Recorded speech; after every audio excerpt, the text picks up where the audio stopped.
Nous sommes aujourd'hui à Puy-Saint-Vincent, en plein cœur du massif des Écrins, dans la vallée de la Valouise.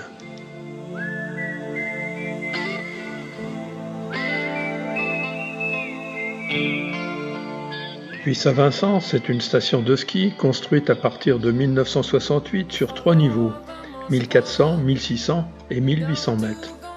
On la surnomme la protégée des vents en raison de sa situation dans la vallée, à l'abri grâce au plus haut sommet des Écrins, supérieur à 4000 mètres.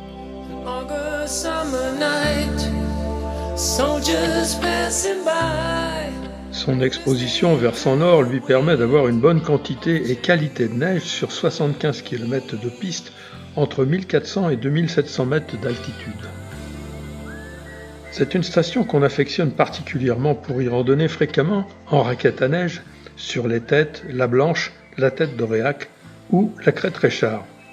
Mais aujourd'hui, point d'exploit sportif, sorti en petit comité dans la combe de Narérou et son petit hameau totalement isolé l'hiver. Je vous promets des images d'une beauté incroyable. Je vous emmène pour une superbe randonnée, 380 mètres de dénivelé sur 7 km dans une neige poudreuse à souhait, au départ de la chapelle Saint-Vincent.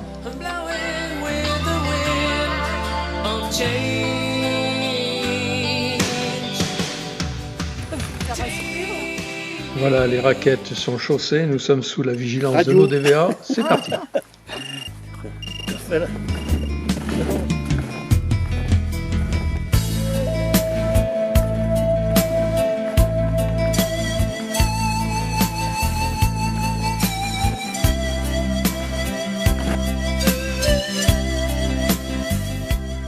Et nous voilà à la chapelle Saint-Vincent. Et comme je vous sais friand des histoires du passé, il faut que je vous raconte celle-là. Saint-Vincent voulut monter au puits malgré les recommandations des gens du pays qui lui disaient de craindre une rencontre avec une bête terrifiante. Le saint emprunte quand même ce sentier et se trouve en face d'un énorme chien ébouriffé et montrant des crocs menaçants. Il revient au village et demande une poêle et de l'eau bénite. Il retourne sur le sentier et il rencontre de nouveau le monstre et il réussit à lui accrocher la poêle à sa longue queue dans laquelle il avait versé 3 gouttes d'eau bénite. L'animal bondit, le feu prend dans la poêle, la queue du monstre brûle et la bête s'enfuit traçant un chemin que suivra Saint-Vincent pour aller au puits. Il s'en passe des choses ici.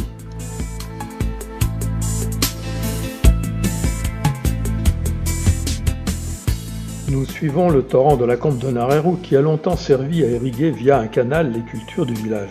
Et chemin faisant, nous observons quelques lichens. Voilà l'étarie du renard, la Laetaria vulpine. Toxique, on la mettait dans le temps dans des boulettes pour empoisonner les renards.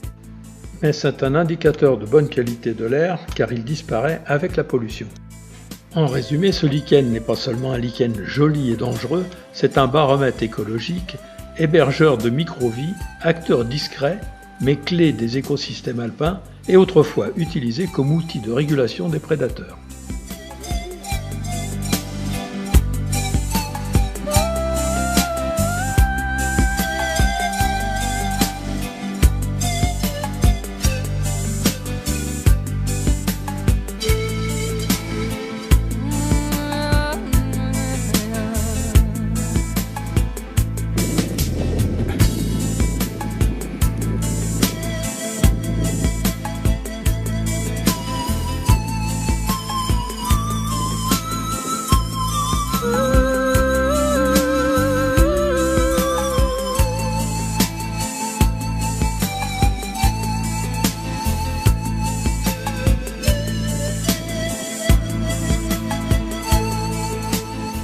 Vraisemblablement construite au XVIIe siècle, la chapelle Notre-Dame de Narérou présente un curieux clocher à baie. Sa restauration en 1997 est une réussite totale. On y voit Sainte-Catherine, Saint-Étienne, Saint-Antoine et Sainte-Lucie entourant l'archange Saint-Michel.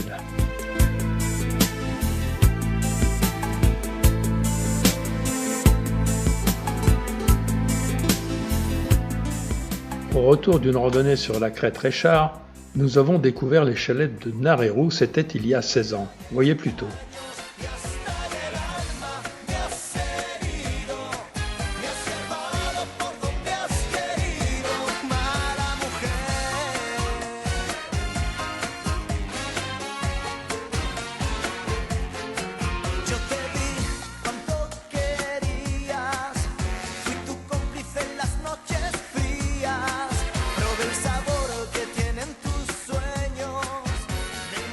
Et alors, il n'est pas merveilleux ce hameau sous la neige? Vous comprenez notre envie d'y revenir, c'est toujours aussi beau. En arrivant ici, le silence se fait sacré. Les chalets enneigés semblent posés avec pudeur, blottis contre la pente, tandis que les montagnes, drapées de blanc, s'élèvent tout autour, majestueuses et immobiles. La lumière glisse sur la neige, adoucit chaque relief et le décor devient irréel. Un refuge hors du temps, où la nature impose sa grandeur avec une douceur infinie.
C'est tellement beau qu'on ne peut s'en contenter d'en bas.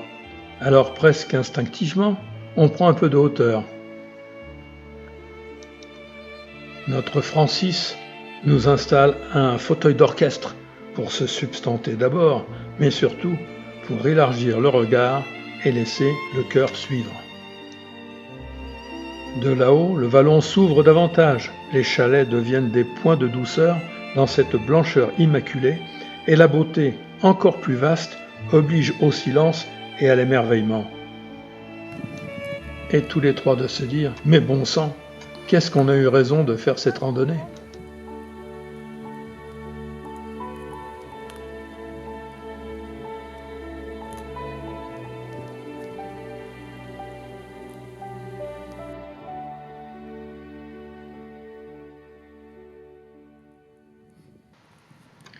Mais déjà, il faut repartir. On s'offre un petit plaisir dans les 80 cm de poudreuse.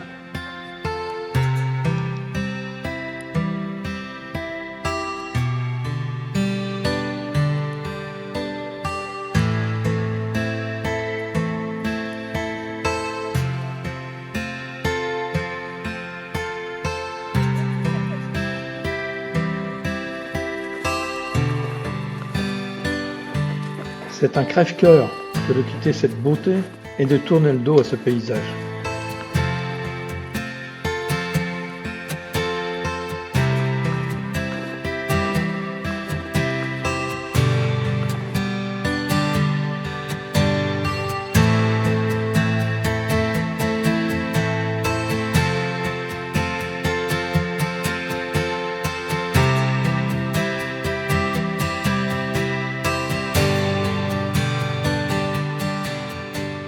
Là, il faut juste pas mettre un pied à côté.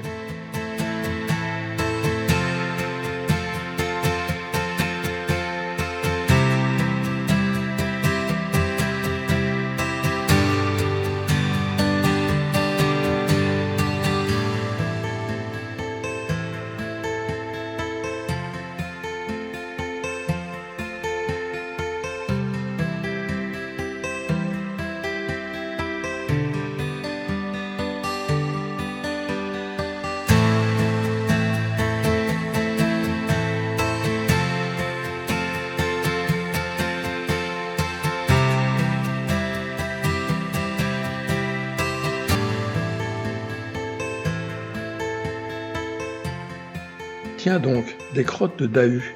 Vous connaissez évidemment cet animal adapté au déplacement dans les pentes, mi-bouquetin, mi-chamois, qui a les pattes plus courtes d'un côté que de l'autre et qui est donc incapable de faire demi-tour en montagne. C'est très rare dans la région.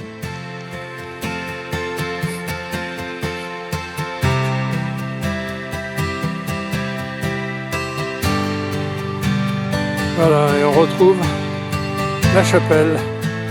La boucle est bouclée.